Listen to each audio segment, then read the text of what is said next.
All right, guys, it is March 2nd. It's about 8 o'clock in the morning, and we are Tenkara fishing. It's about 30, I think it's about 38 degrees. We had a nice warm day yesterday and a warm evening, so we're hoping the fish are a little bit more shallow than normal so we can get them with this Tenkara setup. I've got a wet fly on. It's actually a tiger worm, size 10. I've got my 13-foot furled line out. I've got a 4-pound fluorocarbon leader on, and it's got a bite again. Okay, so we got about a 3-foot leader on, and I'm getting hits. I don't know why they're not taking it, but we're getting some bites. Man, wind is cold. It's a little windier than what I'd like it to be for Tenkara fishing, but we're gonna try to make it work. So there's the bait we're using right there, the tiger worm, size 10. But we're gonna hit this upper little pond and fish it and see if we can't get any success up there. And then if we're not successful up there, we'll come back down to this pond. Guys, we're at this upper pond and it is a mess. It has got so much growth already on it, moss. This is March 2nd, that's unheard of. And it's muddy. It's like chocolate milk. But we're gonna see if we can't get something to try and bite this little worm I got on here. I can't get over this moss. There's a turtle out already over there. Just saw a turtle, like a little box turtle.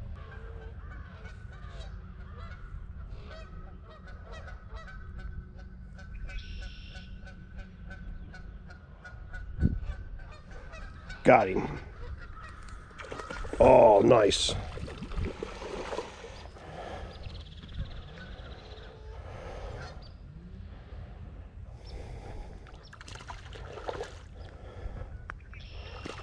Looks like a nice trout.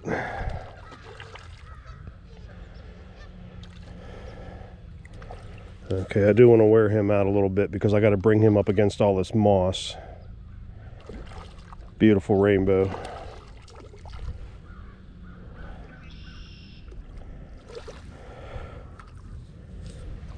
I will have to wet my hands before I touch him because he is going to be catch and release.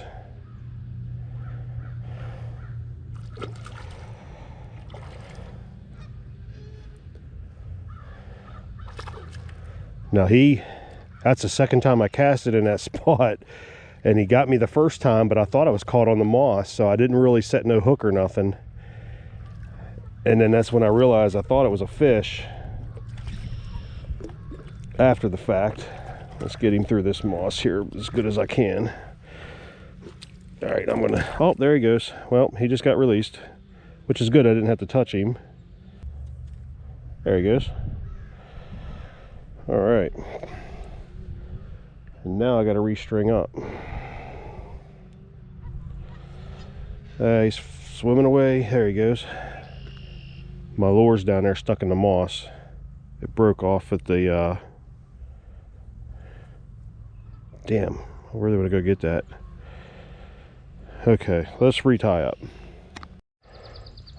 Okay guys, we're back in action. Retied up. I have a different jig worm on this time. Last one was a tiger worm. This one is just a regular worm, but it's a Jake's Depth jig worm. It looks like it's got a little bit more weight to it.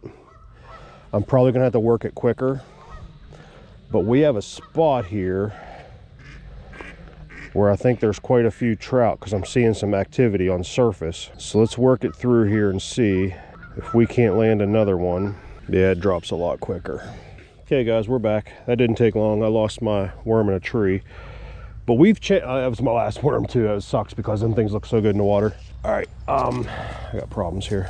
I broke everything down a little bit to get my lure try to get my lure out of the tree, but it didn't work. So we have went with a regular dry fly, but we're not floating it on top, and it will probably float a little bit on top. But what I want to do is let it sink very slow, work it in all in the same, because I'm seeing so much top water surface activity coming from these fish that I'm just going to give them something presented to them that they're going after. But I didn't bring any of my top water line treatment stuff and lure treatment, so we're not going to probably stay on top long with this lure.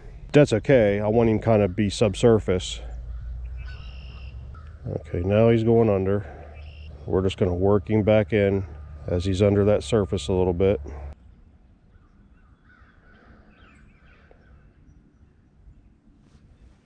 Got him.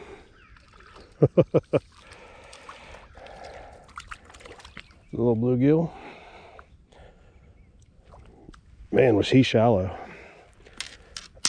That was only like a foot of water. It's a little one.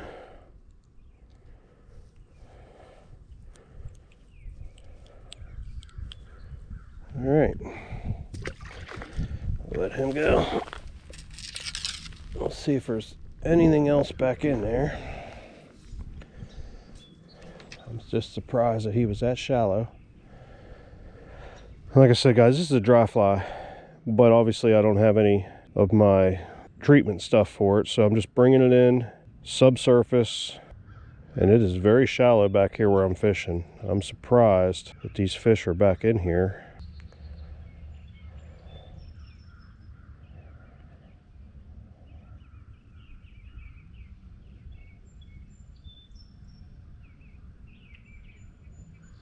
Got him.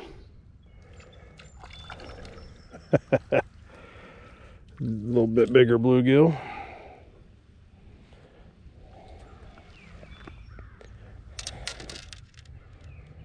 Well, he ate my fly. I'm gonna have to get my pliers, get him out.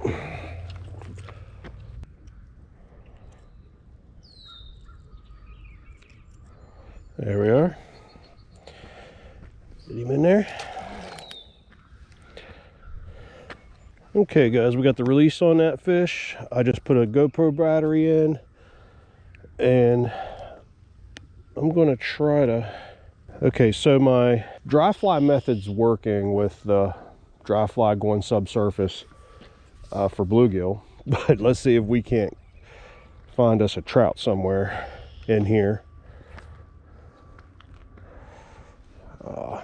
These trees. There we go. Get some of this moss off this little guy. Whoa. Look at that trout go. What is he trying to do?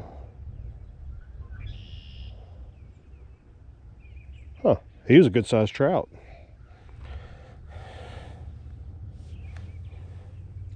He's still out there jumping.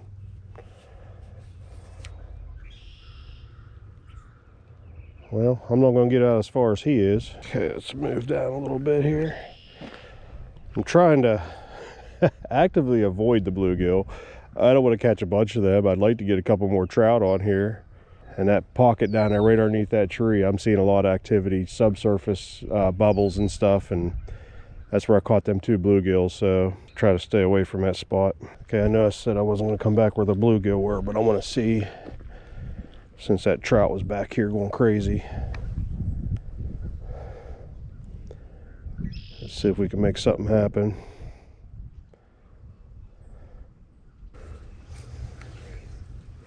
Not in the tree. Oh, another tree catch. Yep, broke that fly. Trees, man. Okay, we're back in business with the Prince fly on this. I only got time for a few more casts. All right, guys, back in action for like the 8th time. I put another Prince on. I lost the last one.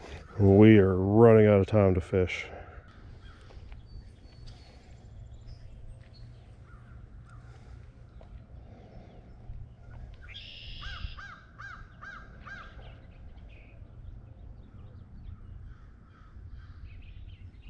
Got him. That's a bigger bluegill right there.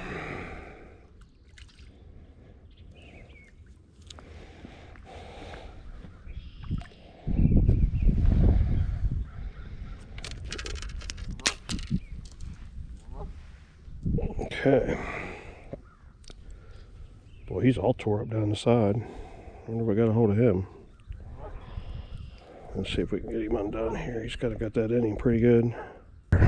There we go. All right.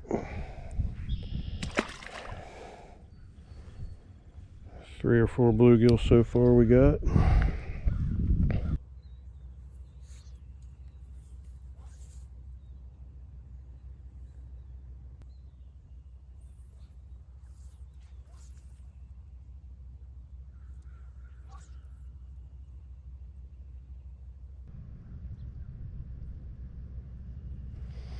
Got him.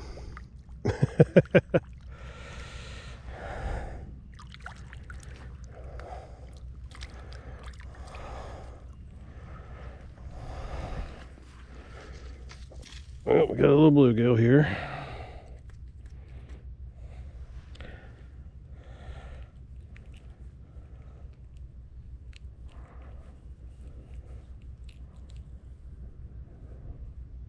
There we go. Tiny guy. All right, guys, we're wrapping this video up. One thing I want to point out, how important it is when you're Tenkara fishing to have good line. This is a cheap line I bought off Amazon a while back and used it the other day when I was fishing that little pond. And I lost quite a few fish that I didn't even put on video. And everything was breaking off at the ring. And I don't know if you can see that. The little tippet ring on there. And that's where your tippet line or your leader line is going to go. This ring, I think, is just not very smooth, and it's cutting my line every time a little bit of pressure gets on there. So I went and got, let me roll this up here. Went and got a dragon tail line, and it's got a lot smoother, nicer ring, and I can pull on that all day long and not break that off. So it's a very smooth, rounded ring. The line actually casts a ton better than that cheap line. So way more. It's just better, guys, to spend the money and get the better line, as I learned from my own mistakes. Fished the woolly bugger today, just caught that little bluegill, but the lure that caught it the other day, that nice trout, and I really like the presentation this gives in the water. I didn't finish it today because the water's very muddy. Is this little, what they call a San Juan worm. It's a very little tiny worm. Very tiny worm with a little bead in the center for sinking, and a number 10 hook. And that thing was deadly the other day in the pond when the fish were very active. And this is a Thor brand. And I'll leave a link for everything in the description below, guys, with my Dragon Tail 365 link and the line that I got, the lures that I've been using and catching fish on my Tenkara line.